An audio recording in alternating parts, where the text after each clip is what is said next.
Nunca pensei que me mandariam arrumar minhas coisas na casa que ajudei a construir, mas lá estava eu, descalça no saguão de mármore da minha casa em Palm Beach, olhando para minha nora, Melissa, e um homem presunçoso de terno barato segurando uma maleta.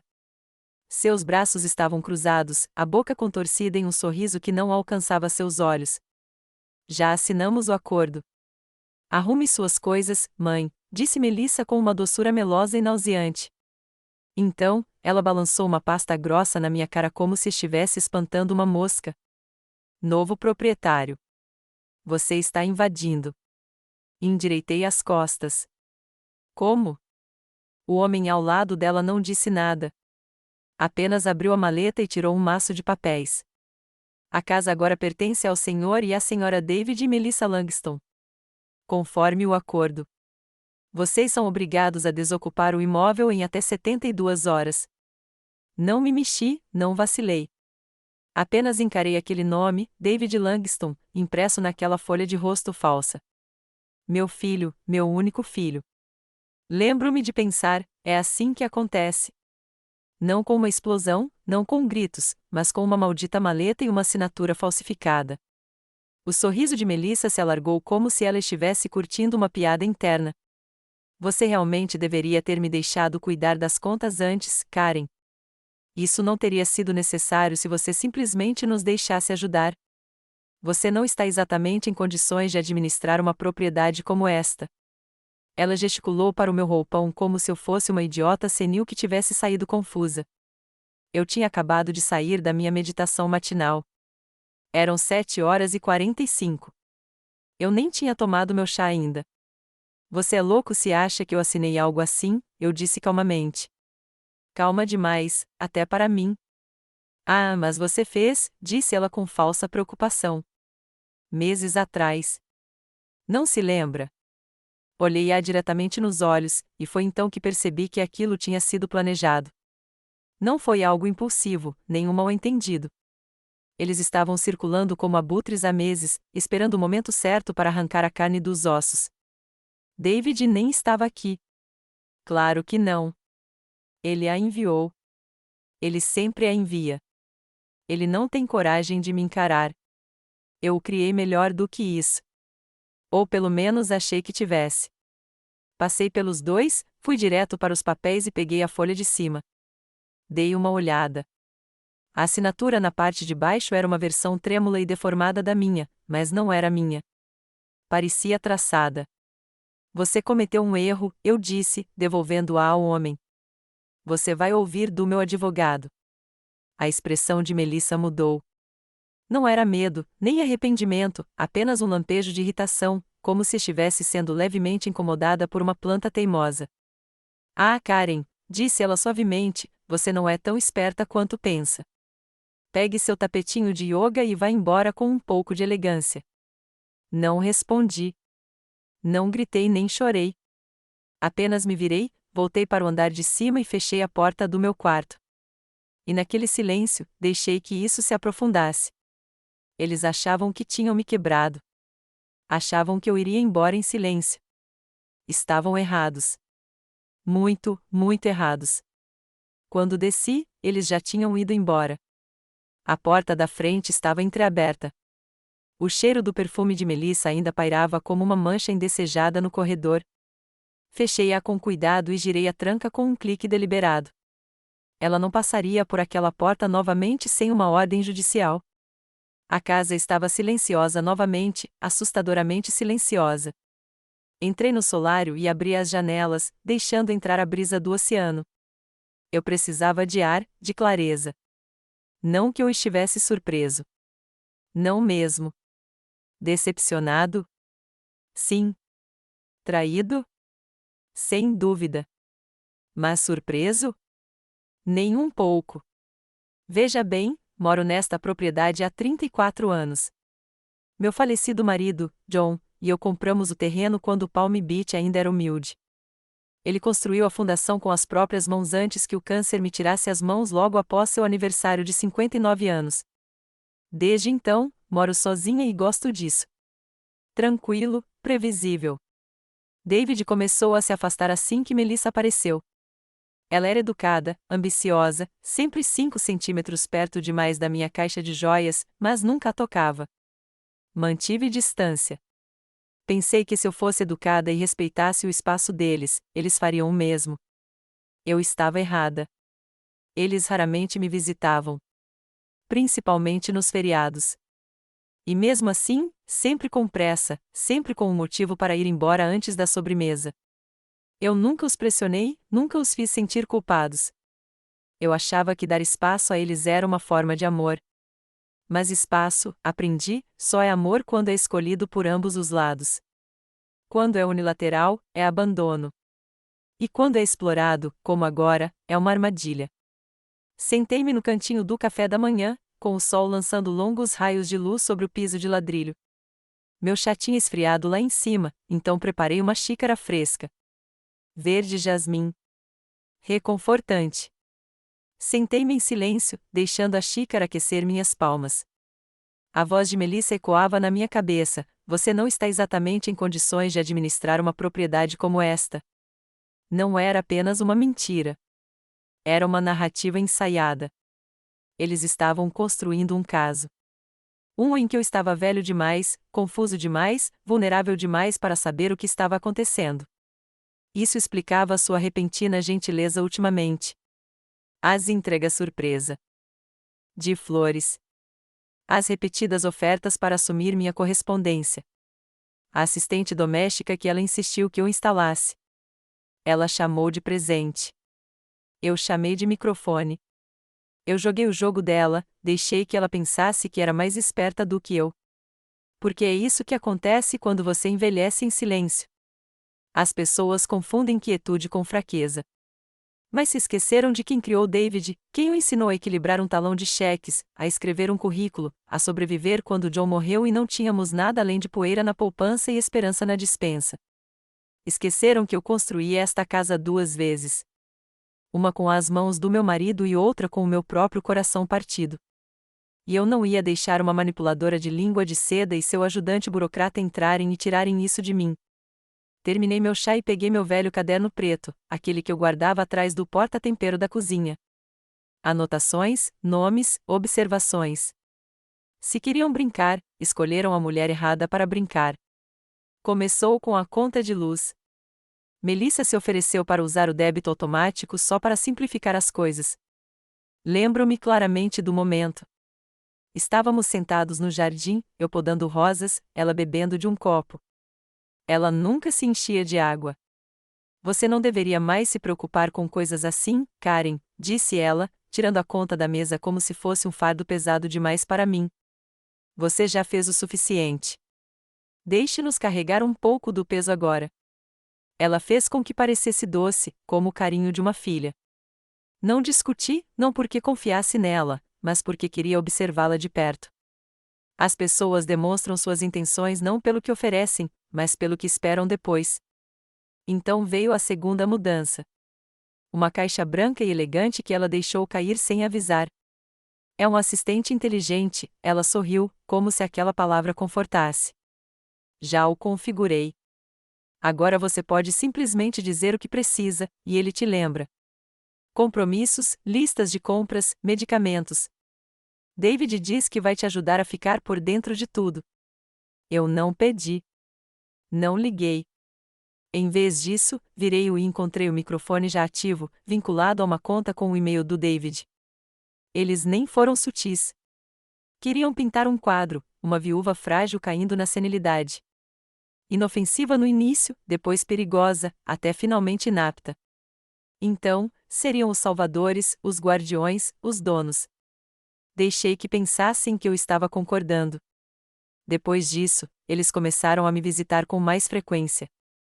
Melissa aparecia aos sábados, se oferecendo para organizar minha correspondência. David aparecia durante a semana, se oferecendo para ajudar com pequenos reparos, mas nunca fazia nada de fato. Num domingo, ela trouxe uma pilha de envelopes e, casualmente, colocou um formulário de autorização bancária no meio do caminho. Fingi que não vi. Ela até tinha uma caneta pronta. Eu apenas sorri, devolvi a caneta e disse que daria uma olhada em tudo depois do banho.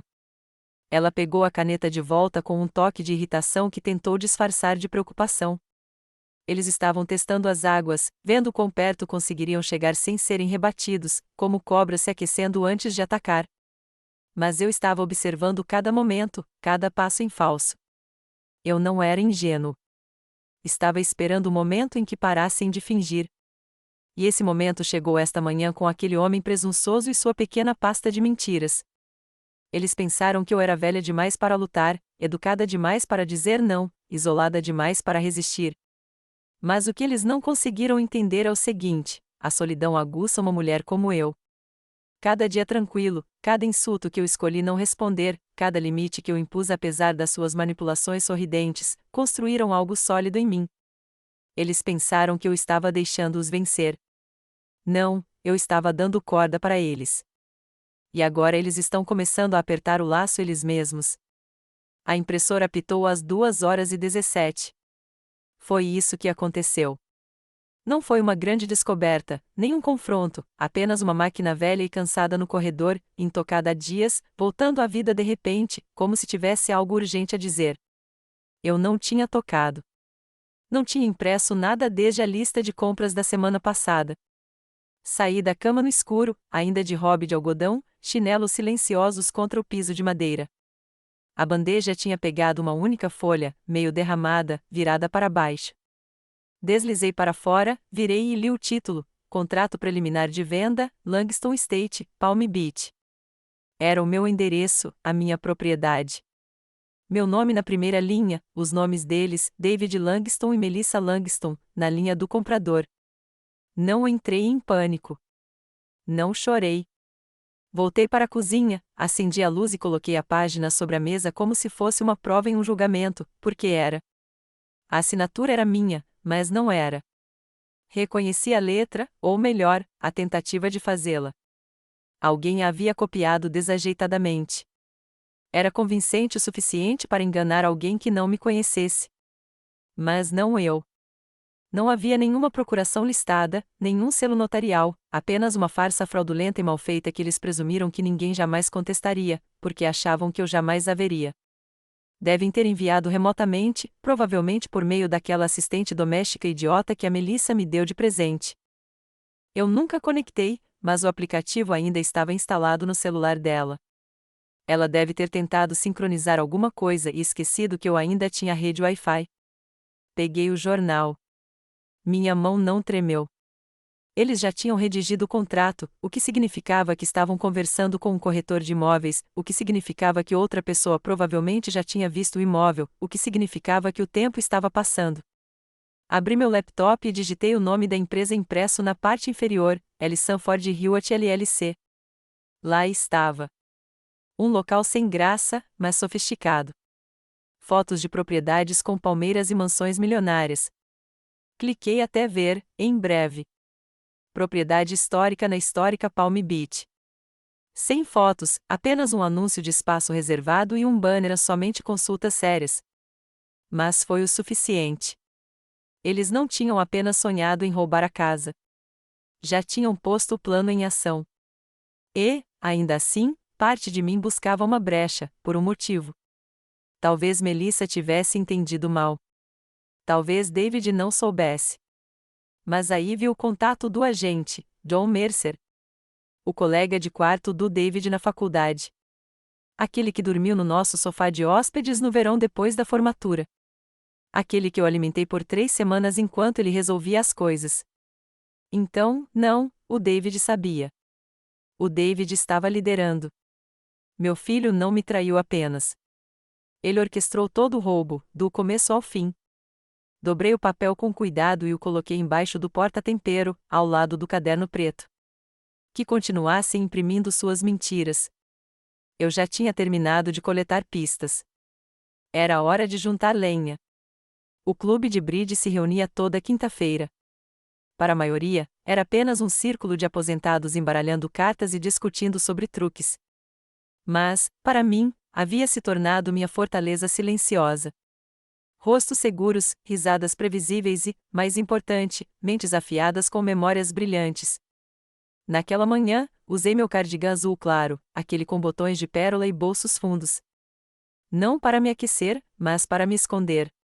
Guardei o contrato de compra e venda falso cuidadosamente dentro, entre meu bloco de notas e as pastilhas de menta. Karen, Lucy acenou quando entrei. Ela sempre se sentava do lado leste, nunca mudava de lugar. Você trouxe aquele chá de limão de novo? Claro, sorri. Há coisas com as quais você ainda pode contar. Eles não perguntaram o que havia de errado. Não precisavam. Estava estampado na minha cara. O tipo de sorriso que você usa em um funeral e não consegue admitir que é seu.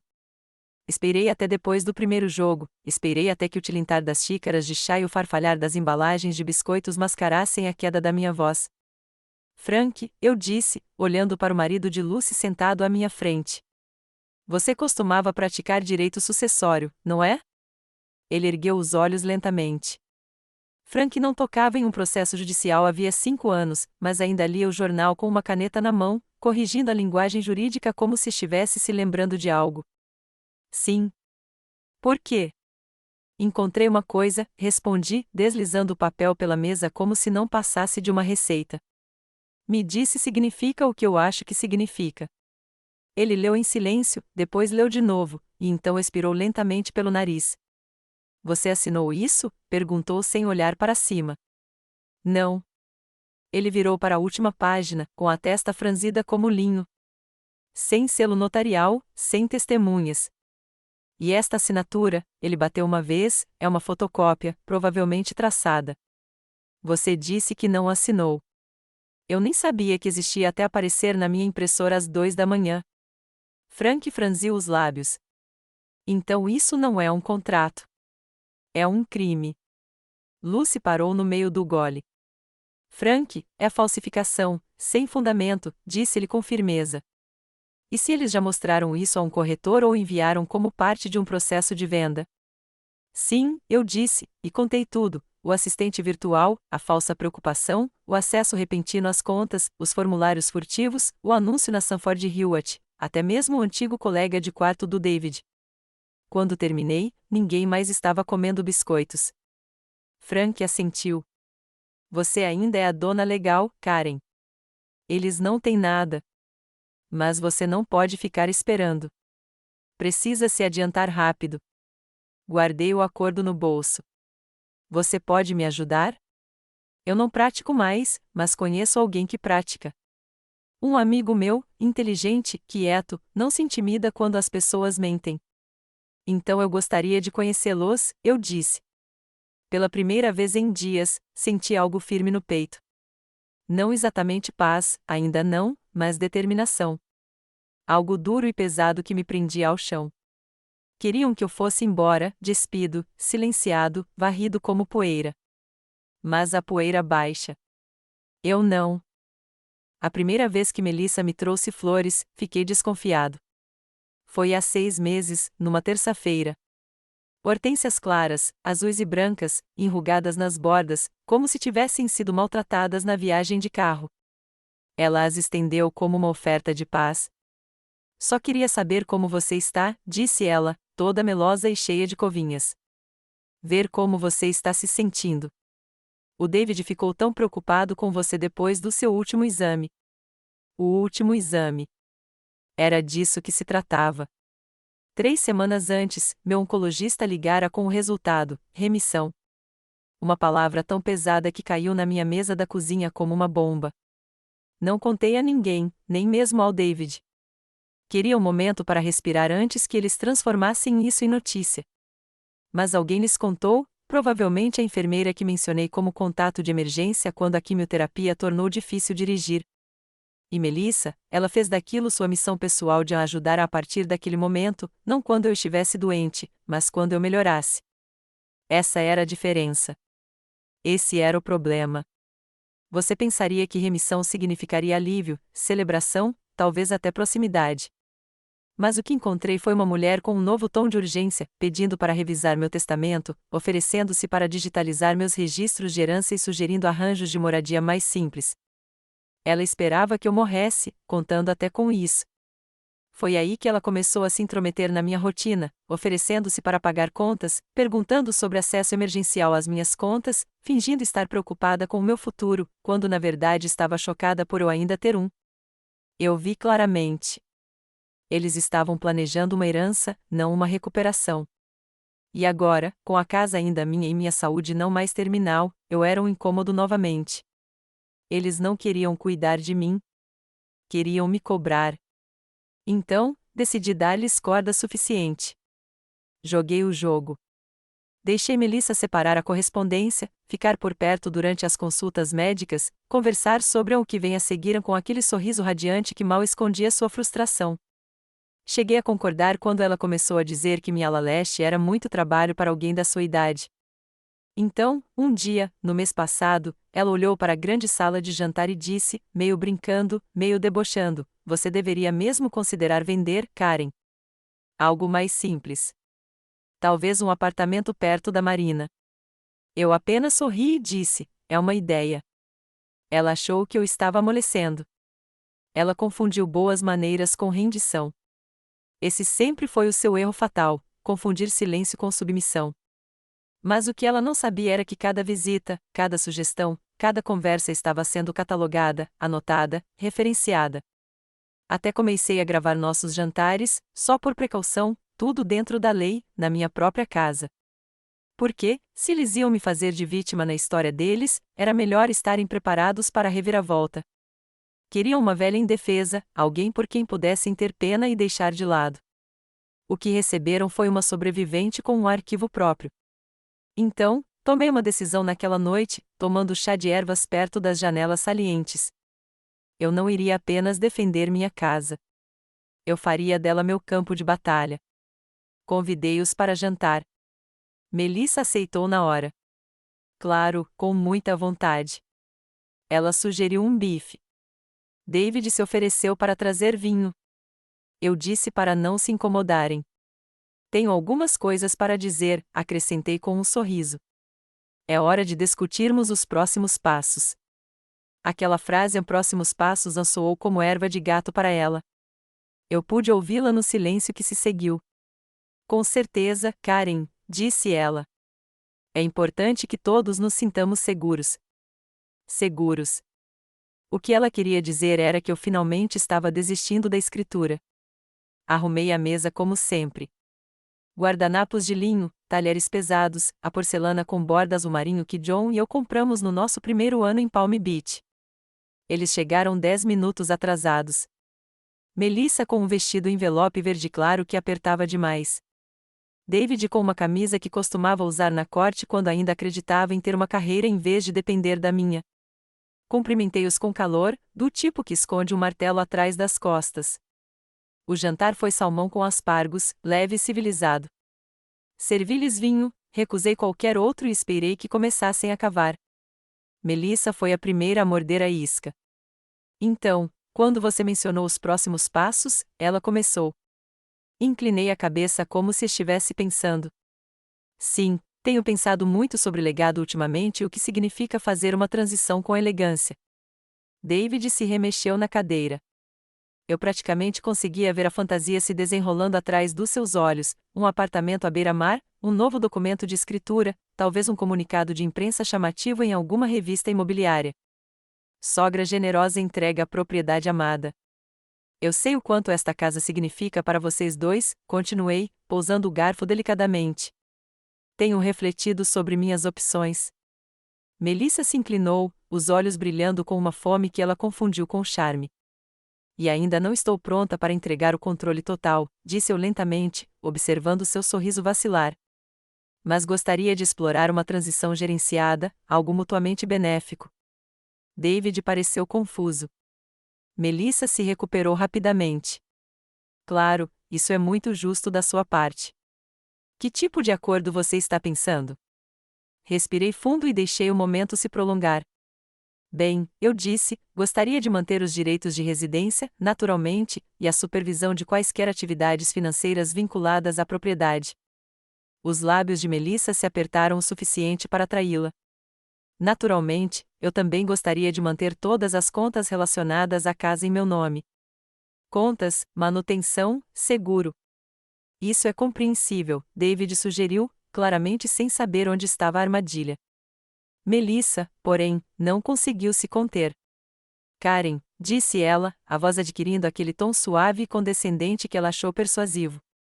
Você sempre foi muito independente. Mas administrar uma propriedade desse tamanho não está ficando mais fácil. Só queremos ajudar. Sorri, tirei meu celular de debaixo do jogo americano e dei um toque. O círculo vermelho piscou. Gravando. Ah, eu agradeço, eu disse. Sei o quanto você se importa com o meu bem-estar. Melissa empalideceu. Você tem sido tão prestativa ultimamente, acrescentei, com a voz firme. Na verdade, eu estava pensando que talvez pudéssemos repassar tudo o que você fez até agora para os meus registros. Ela não respondeu. David olhou para ela, depois para mim, de repente entendendo. O resto do jantar foi tranquilo, mas tudo o que eu precisava eu já tinha gravado. A primeira coisa que notei foi o silêncio. Silencioso demais para uma casa que costumava render com as lembranças. Nada de bar no aparelho de som, nada de cafeteira borbulhando, apenas o baque surdo do papelão batendo na madeira.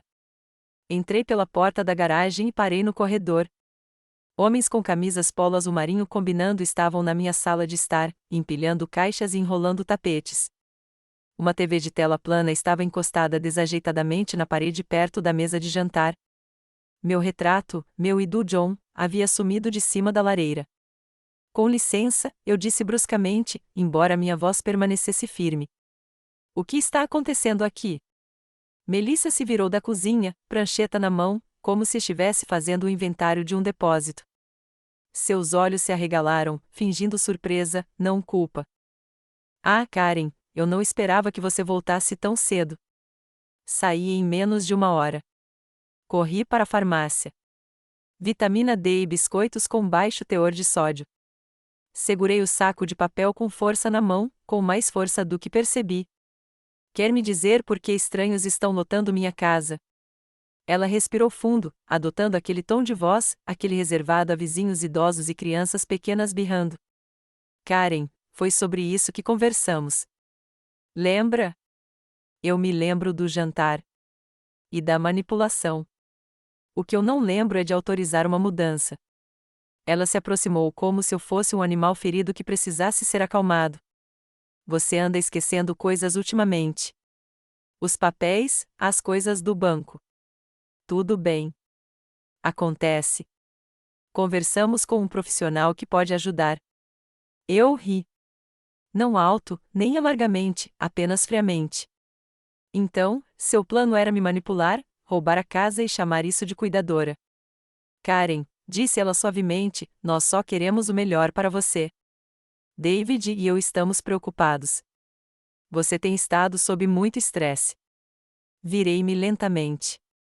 Um dos carregadores, um garoto de apenas 20 anos, parou no meio do caminho com um abajur na mão.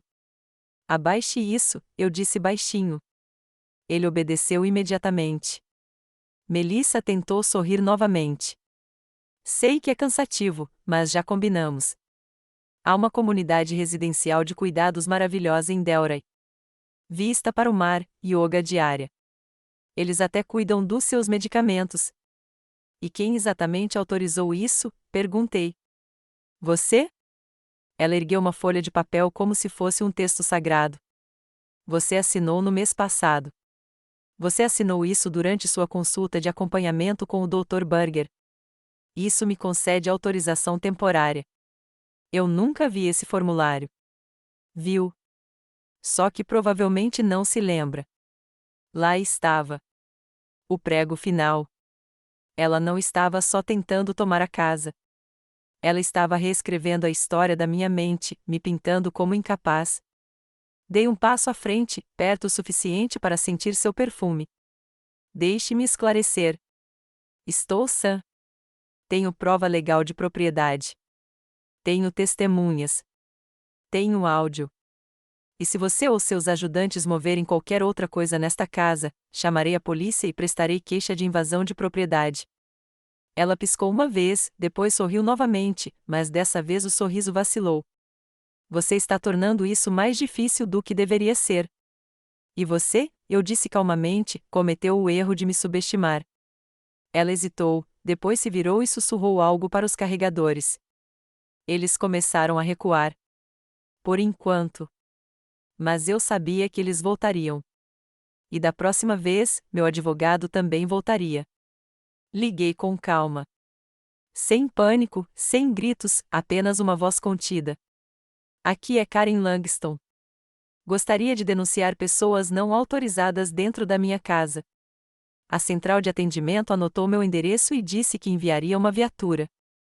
Quando a viatura chegou à garagem, Melissa estava de volta ao saguão, de braços cruzados e lábios curvados em seu característico sorriso irônico de "você está exagerando".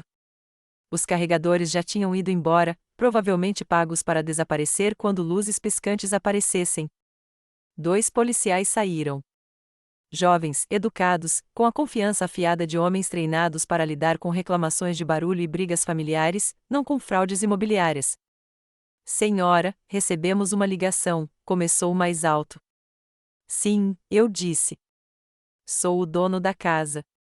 Voltei e encontrei uma mulher e trabalhadores contratados movendo minha propriedade sem permissão." Melissa interrompeu. "Ela está confusa. Sou nora dela. Temos um acordo de assistência.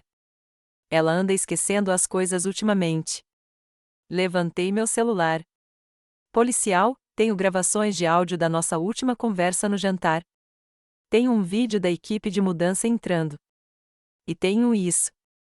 Peguei o contrato de compra e venda falso. Um contrato falsificado que eles andam exibindo. Eles deram uma olhada no papel. Melissa permaneceu quieta, elegante. O policial mais baixo fez algumas anotações. "Senhora", disse-lhe cuidadosamente, "a senhora tem alguma coisa que comprove que é dona da casa?" Assenti. "Escritura original, seguro de propriedade, contas de serviços públicos em meu nome. Gostaria de vê-las?" Ele assentiu. Deixei-as na sala e voltei com uma pasta que guardava no cofre. Eles folhearam os documentos rapidamente. Melissa nem tentou mais parecer interessada. "Certo", disse o policial mais alto finalmente. "A questão é a seguinte. Tecnicamente, isso ainda não é um caso criminal. Sem força física, sem roubo, claro." Mas ele olhou para Melissa. "Se você está agindo sem procuração, sem autoridade legal, pode estar se expondo à responsabilidade civil." "Entrarei em contato com meu advogado", acrescentei. "Você receberá uma notificação formal em breve." Ele assentiu. "É seu direito." Anotaram nossos nomes, disseram que fariam um boletim de ocorrência caso algo piorasse, me aconselharam a instalar novas fechaduras e a considerar um sistema de segurança. Melissa ficou lá o tempo todo, queimando buracos no chão com os olhos. Assim que eles saíram, ela se virou para mim como se estivéssemos no meio de um mal-entendido amigável. "Karen, isso está saindo do controle." "Não", eu disse. "Sou eu tomando de volta o controle." Ela deu um passo à frente, mas depois pensou melhor. "Você está sendo paranoico", sibilou. "Você vai se arrepender de ter nos afastado." Inclinei a cabeça. "Lamento ter deixado você chegar tão perto." Então abri a porta. "Vá embora." Ela foi. E eu não respirei até o motor do BMW dela sumir na entrada. Fiquei em silêncio, sem medo, sem tremer, apenas ciente de quão perto eles tinham chegado, de quão longe eu os tinha deixado entrar.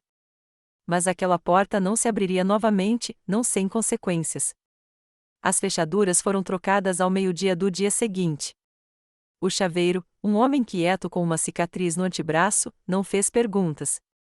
Ele trabalhou rápido e profissionalmente, parando apenas para acenar com a cabeça quando eu disse: "sem peças de reposição para a família."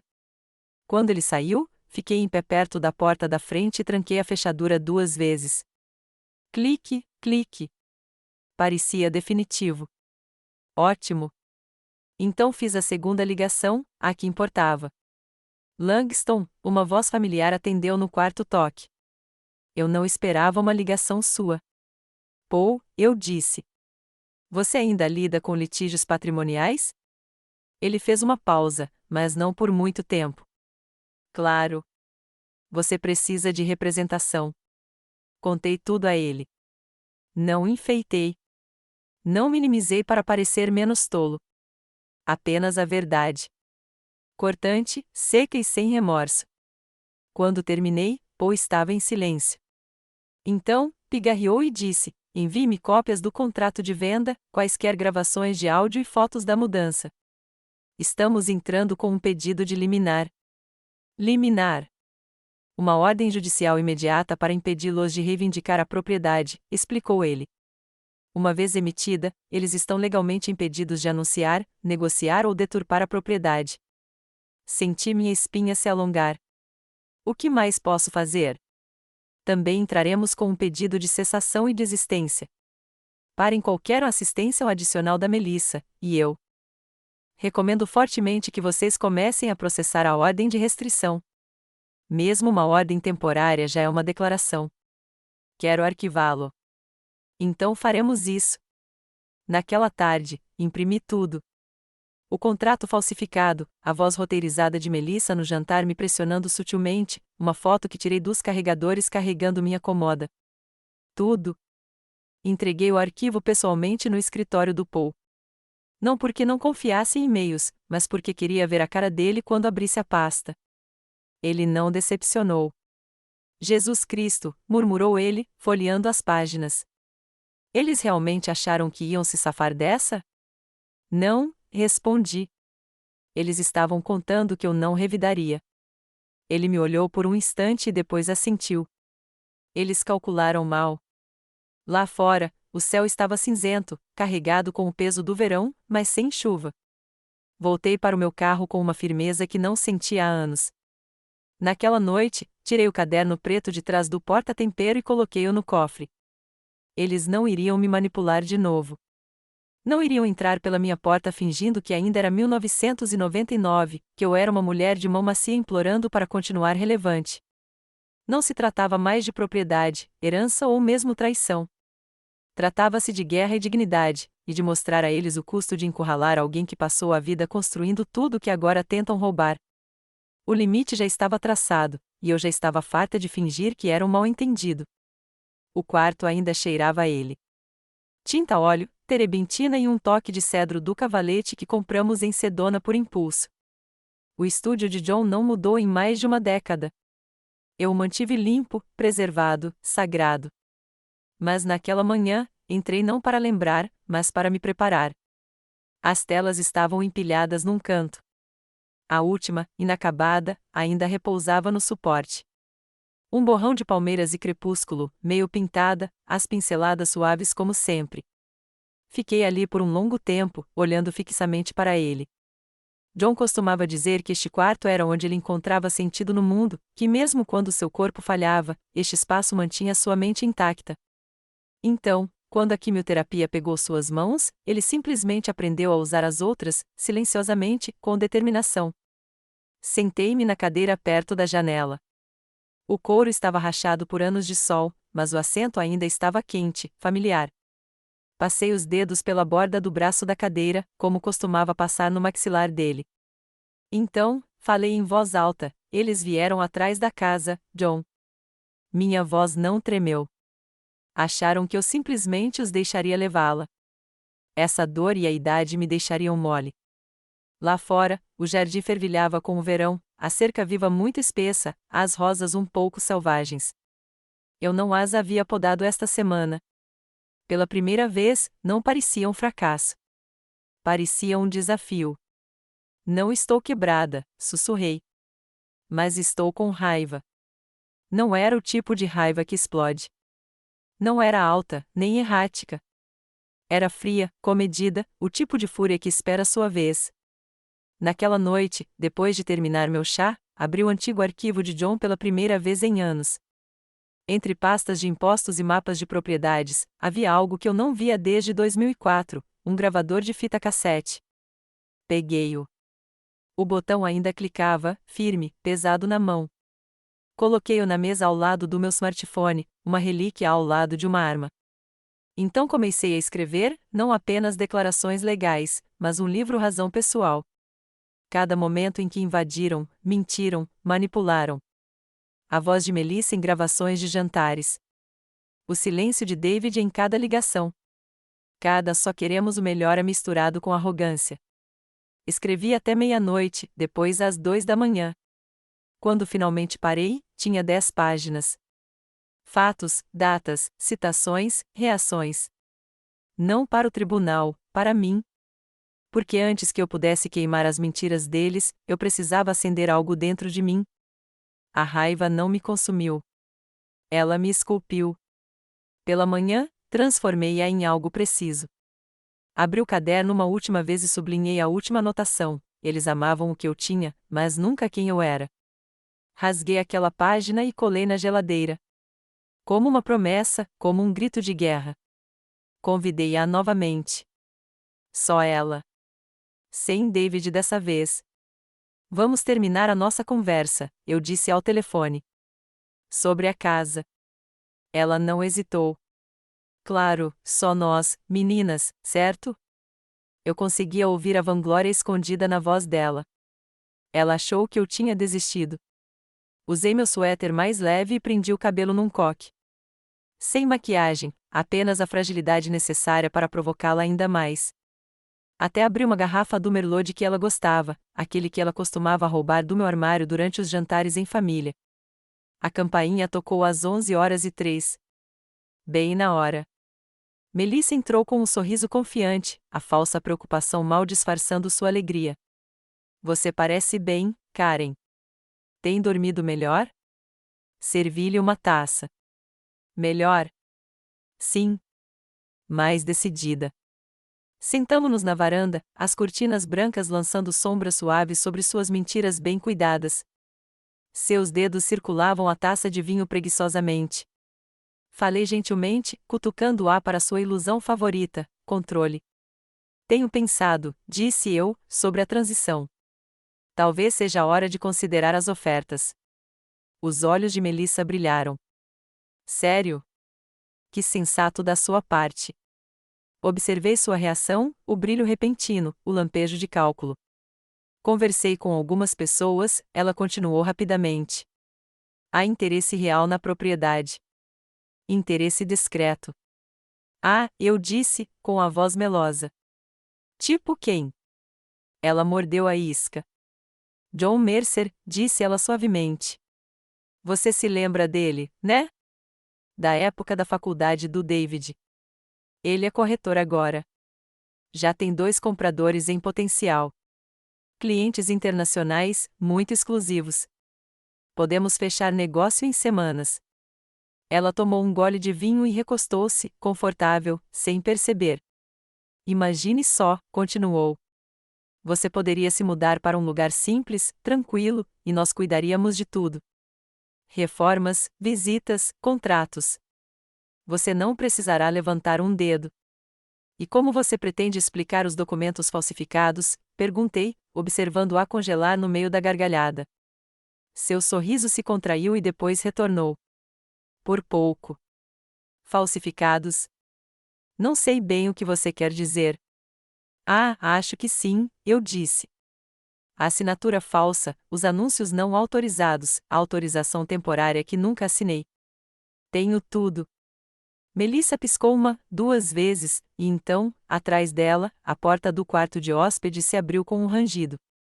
Paul saiu, terno azul marinho impecável, gravador na mão. O rosto de Melissa perdeu a cor. Quem diabos é esse?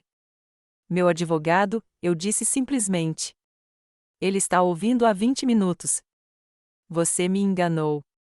Não, eu disse, me levantando. Você se enganou. Você entrou na minha casa, mentiu sobre a minha saúde, tentou levar tudo que eu construí e agora confessou em vídeo que manipulou as negociações de venda de um imóvel que não lhe pertence. Paul não falou. Não precisava. A expressão no rosto de Melissa, a raiva engolida pela compreensão, dizia tudo.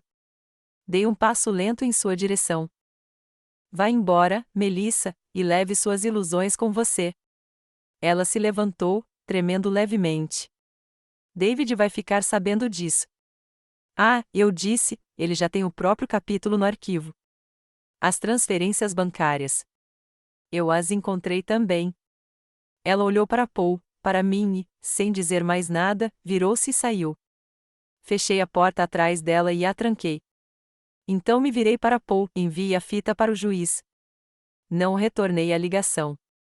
Não discuti, não mandei mensagem, não tentei encerrar o assunto. Deixei o silêncio falar por mim. 3 dias se passaram sem uma palavra.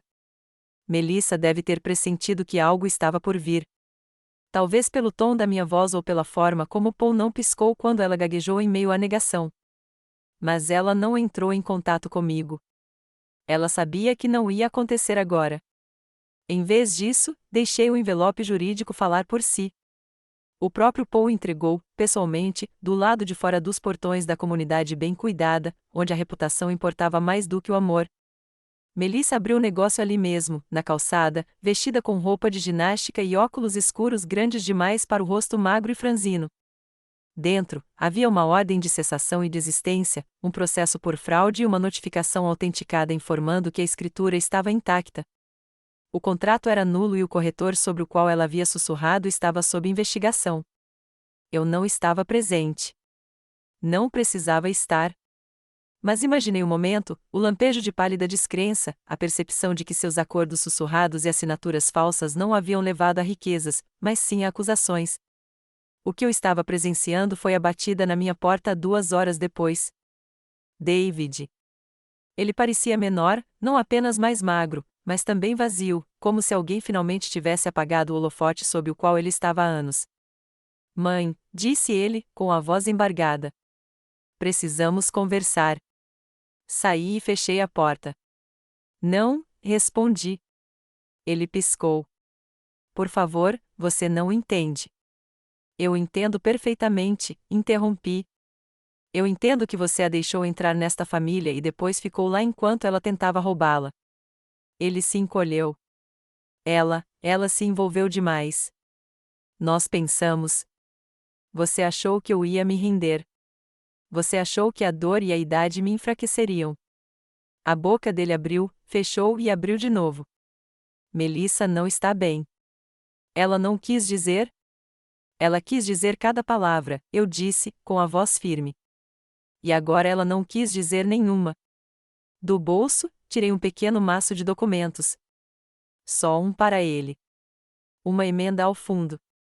Isso remove vocês dois do fundo familiar, eu disse, entregando a ele. Com efeito imediato. Ele olhou para ela como se fosse queimá-lo. Você está me excluindo? Não, eu disse, você se excluiu. Estou apenas oficializando. Por um momento, vi algo nele. Talvez tristeza, ou vergonha. Mas passou rápido demais para fazer diferença. Você vai se arrepender, murmurou ele, com um olhar baixo. Não, respondi. Me arrependi de ter deixado chegar a esse ponto. Ele se virou, foi até o carro e não olhou para trás. Fiquei parada no topo da escada até ele ir embora. Então entrei, fechei a porta e sentei-me no silêncio da minha casa, que ainda era minha. Sem gritos, sem fúria, apenas papel, tinta e a verdade fazendo o trabalho que os punhos jamais conseguiriam. Eu não esperava que ele voltasse na manhã seguinte.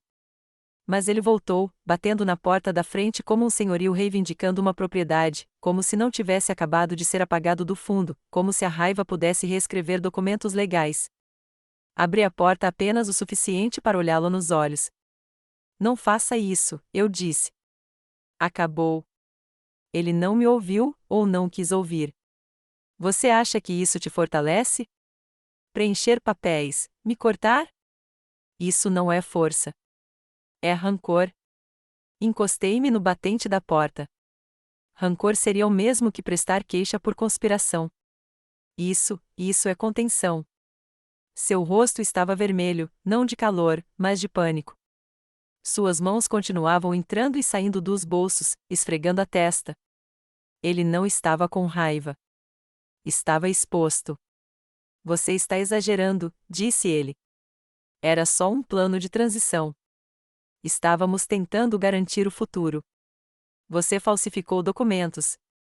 Ela não queria que chegasse a esse ponto. Você ficou parado, retruquei, com a voz áspera agora. Você a deixou mentir. Você a deixou encaixotar minha vida em caixas e sussurrar para estranhos que eu estava vacilando. Ele olhou para baixo. Eu estava tentando proteger o nosso futuro. Não, eu disse, você estava tentando encontrar um atalho para o conforto. Ele não respondeu.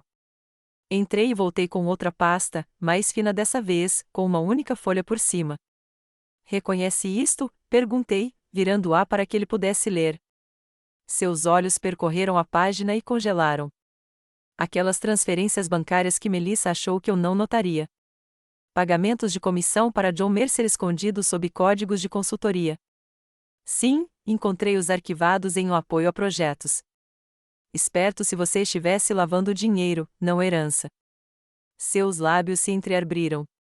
Eu confiei em você, eu disse suavemente. E você me tratou como um substituto. Ele respirou fundo. Mãe, não.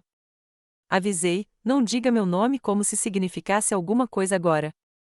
Você o entregou. O vento soprava. O velho carvalho perto da entrada da garagem farfalhava suavemente, um som que eu adorava quando embalava David para dormir no quarto do bebê no andar de cima. O som da calma. Agora parecia um aviso. Eu nunca deixei de te amar, ele murmurou. Esse é o problema, eu disse.